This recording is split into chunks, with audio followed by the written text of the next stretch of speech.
C'est la route des vacances. Cette vallée de l'Yvet, on l'emprunte pour se rendre dans les stations de sport d'hiver, à la Mèche par exemple. Étrange et mystérieuse, elle peut sembler repoussante pour certains, cette vallée. D'autres sont irrésistiblement attirés par cette beauté minérale. Pour nous accompagner dans cette visite, Anne Caillol-Gérin. Cette vallée, elle l'aime et elle en connaît les moindres recoins.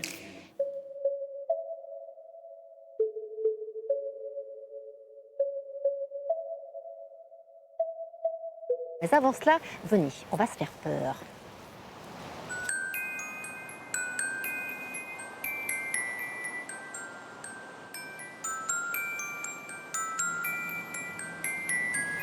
Maison Keller? Oui, ça y est. La maison Keller, on va visiter. Au boulot. Au boulot, il y a du boulot.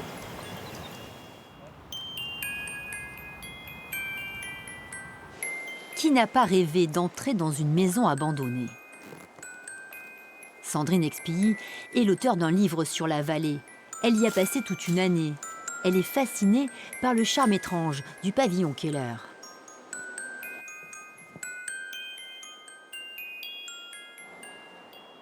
Il y a beaucoup de couleurs terre en fait, il y a des couleurs très lumineuses, très fortes, mais il y a aussi des couleurs qui me rappellent la vallée par elle-même, des couleurs un peu vertes, un peu sombres, un peu denses, des marrons. C'est la petite route de Loison pour moi, c'est celle où on partait se promener dans la nature, ramasser les champignons, aller chercher des pierres précieuses, aller au ski aussi. Et chaque fois que je passais dans cette vallée, je pense que mon imaginaire partait de part et d'autre. Et c'est vrai que la maison Keller m'impressionnait beaucoup. Je pense que je me racontais un petit peu parfois des histoires qui faisaient peur. La maison Keller, décor inoubliable du film de Mathieu Kassovitz, Les rivières pourpres. Un lieu tout en clair-obscur, dont on devine le faste passé. Le bureau de Keller, c'est donc cette avancée sur pilotis plantée sur la berge. Et alors c'est vraiment la tour de contrôle du maître des lieux. Ici, vers l'amont, contrôle de la vallée, de ses usines et de la façon dont elles tournent. Ici en face, vision sur le bourg de l'Yvet.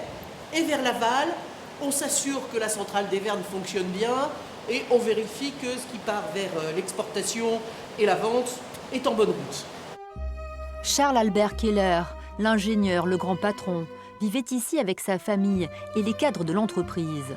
Dans sa maison, ses usines de métallurgie et d'hydroélectricité, il choisissait tout dans les moindres détails. Un peu plus loin, sur les bords de la Romanche, la centrale des Vernes, un autre joyau architectural créé par Keller.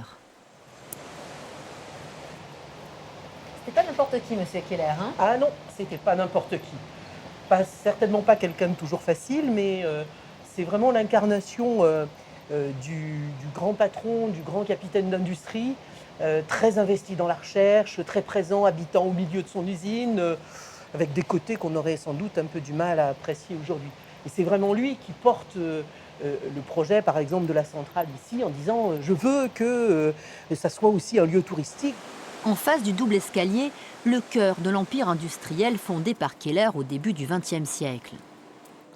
Ces géants de fer alimentaient en électricité toutes les usines de la vallée. C'est les deux grosses bébêtes autour desquelles on a construit la tanière que constitue la centrale. Alors, elles sont énormes, on voit que c'est métallique, donc riveté. Les tuyaux, c'est par là que l'eau arrive, hein, et l'eau arrive donc en tombant, c'est ce qu'on appelle la chute, hein, donc c'est ce qui va permettre d'obtenir de la puissance.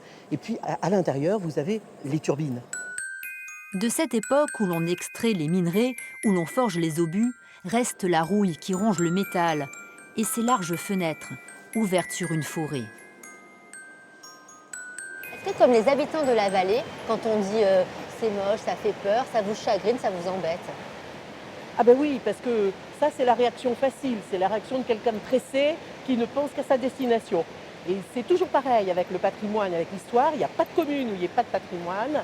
Et quand on prend le temps de s'arrêter, de regarder, d'essayer de comprendre, on se rend compte que chaque endroit a un caractère propre et que c'est ça qui lui donne sa qualité. Alors, cette vallée, elle est à un tournant de son histoire, puisqu'on est en train de fermer les 6 usines. Il y a une nouvelle qui est en train de prendre vie sous nos pieds. Qu'est-ce qu'on peut espérer comme futur dans cette vallée de la Romanche? Comment on pourrait imaginer son futur?